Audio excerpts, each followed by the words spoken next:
Hello friends, কেমন আছো তোমরা সবাই? আজকে সন্ধেটা ছিল একদমই অন্যরকম।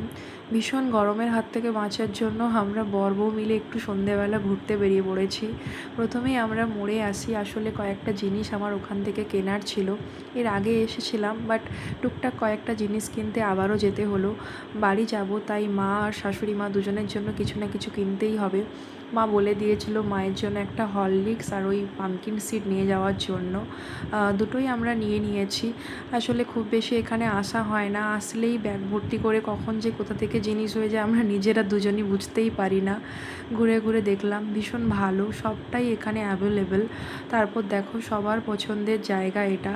আমি একটা ডার্ক ফ্যান্টাসি হাতে নিয়ে নাড়াচাড়া করে দেখলাম, বাট আর কিনলাম না। কি হবে, সেই বাড়ি চলে যাব, খাওয়াই হবে না। তারপর দেখো, একটা গাছের দোকানে আসলাম। এখানে ইনডোর আউটডোর বোথ প্ল্যান্টই অ্যাভেলেবেল আছে, বাট ভীষণ দাম বলছিল।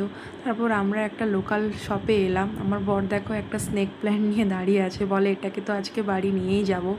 তারপর আমি বললাম না, একটা ব্যাম্বো ট্রি আমি নেব। আসলে আমার বর বউ দুজনেরই ইচ্ছা ভীষণ, গাছের, পাখির, মাছের সবেতেই আমাদের ইচ্ছে ভীষণ। তারপর অ্যারিকা পামটাও আমরা নিলাম। মোট 3টে গাছ আমরা নিয়েছিলাম। ভীষণ সুন্দর দোকান, আর ওই কাকুর বিহেভিয়ারও খুব ভালো, তাই একটু ভিডিও করে নিলাম, তোমাদেরকে দেখালাম। তারপর দেখো, একটা দোকানে, চাইনিজ রেস্টুরেন্টে আমরা আসলাম। ওখান থেকে ফ্রাইড রাইস আর মাঞ্চুরিয়ান চিকেন খেলাম, খুব সুন্দর খেতে ছিল। তারপর বাইকে করে দুজন চলে এলাম গাছ টাছ নিয়ে। এবার দেখো, সুন্দর করে জানালায় সাজিয়ে রেখে দিয়েছি। অপরূপ একটা সুন্দর, মানে খুব সুন্দর, দেখেও মনটা ভরে যায়। আমি তো সারাদিন এখানেই বসে থাকি।